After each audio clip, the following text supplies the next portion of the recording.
So, we had Mikasa introduced by Newt Gingrich in 1997. Okay. We had the Olmstead decision in 1999, June 24th of 97. Okay. We had the Olmstead decision in 1999, which established some degree of ADA right to receive services in the community. We had Secretary Shalala, we had Bob Williams, we had Henry Claypool and Nancy Ann Min DePearl, who tried to do what they could at the end of the Clinton administration to start a process of implementing that decision. We had Mark McClellan, Leah Kegler, Senator Grassley, Senator Kennedy, Senator Harkin, Representative Dingell, Representative Waxman, and others who worked on Money Follows the Person, which was another step forward. But I would argue that the 2000 presidential election and the 2004 presidential election were missed opportunities, because the long-term services and supports crisis was not something that any candidate was talking about in their stump speech. And even though I think it would have been a political winner for both parties, for whatever reasons, they did not choose to make it an election issue, and therefore they didn't have much of a mandate coming out of the election to push for real systems change and to use political capital to get it. I guess the real event that drove home for me how broken our system is an event that ADAPT hosted in Nashville in 2006, where we heard from about 60 individuals who had spent time in one form of institution or another. And I want to acknowledge Judy Chamberlain, who's here, who's one of the founders of the American Association of People with Disabilities. Judy, one of the things that was really interesting to me from that event is I would say about 80% of the people who gave their testimonials talked about being forcibly drugged. 80%, okay? Most of these folks were not people that had a primary mental health diagnosis, but they were activists and advocates. And if you speak up in an institutional setting, what happens to you more often than not is you get punished. And one of the ways that you get punished is you get forcibly drugged. So right there, from my perspective, that's a big cross-disability opportunity, because forced drugging is a huge problem for the psychiatric survivor movement. There's an organized constituency that's working on that issue, and I think there's an opportunity for collaboration to try to address that issue also in the institutional context and in the fight for services in the community. And again, after hearing person after person tell very recent stories of what happened to them in institutions, it drove home for me that this crisis that exists in the community all over the country, in quote-unquote progressive states like Illinois and in quote-unquote conservative states like Mississippi, is a crisis that is not getting enough attention, and generations of people with significant disabilities are literally having their lives stolen from them, and it's unacceptable and it has to stop. So I'm going to spend a few more minutes talking about a strategy to how do we modernize this policy and change this political dynamic, and then I'm going to open it up for questions. I think the first step is the cross-disability community has to come together in ending the institutional bias in our public and private programs a top priority. ADAPT and the National Council on Independent Living have made this a top priority.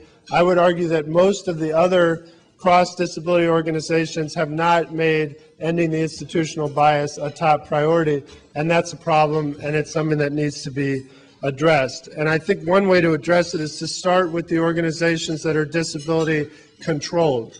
There's a new coalition of psychiatric survivors that has an office in Washington. They need to be part of this strategy. Self-advocates becoming empowered needs to be part of this strategy. AAPD and other disability-controlled organizations need to be part of the strategy. And then together as a group, we need to reach out to other constituencies. Within the disability community, two large and growing constituencies that have a huge stake in this debate are people with autism and their family members, and people with traumatic brain injuries. And I see Teresa Rankin over here, who's a leader from the brain injury field. Those are two large and growing constituencies that have everything to gain from good long-term services and supports policies and everything to lose if the status quo continues.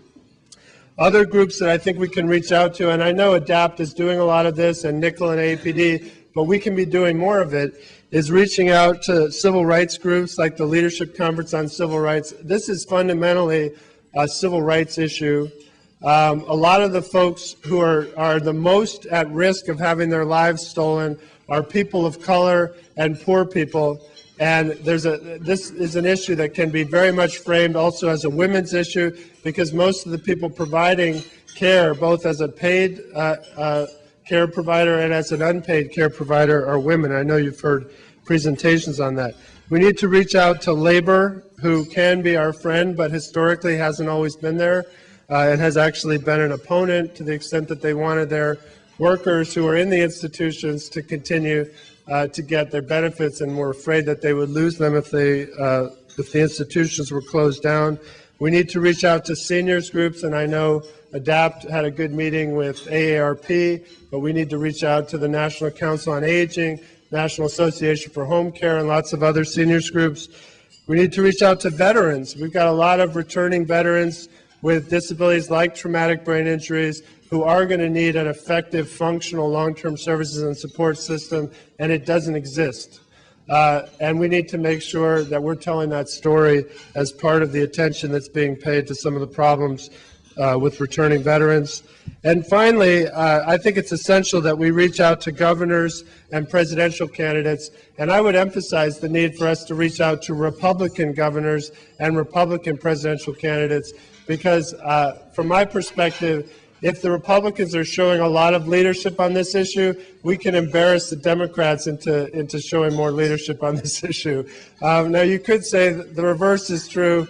We could get the Democrats showing leadership and embarrass the Republicans, but I actually think politically it works better to have the Mark McClellans of the world using their bully pulpit on the Republican side and then say to our quote-unquote Democratic friends like Representative Dingell, why is it that a Republican is leading reform that disabled people and poor people and seniors want, and you're worried about whether your labor base is somehow going to be unhappy with the reform, even though people in the labor movement who need long-term services and supports don't want to get an institution. So there's a way to make this case even to labor that they're out of touch with their own members. And again, I think labor is changing.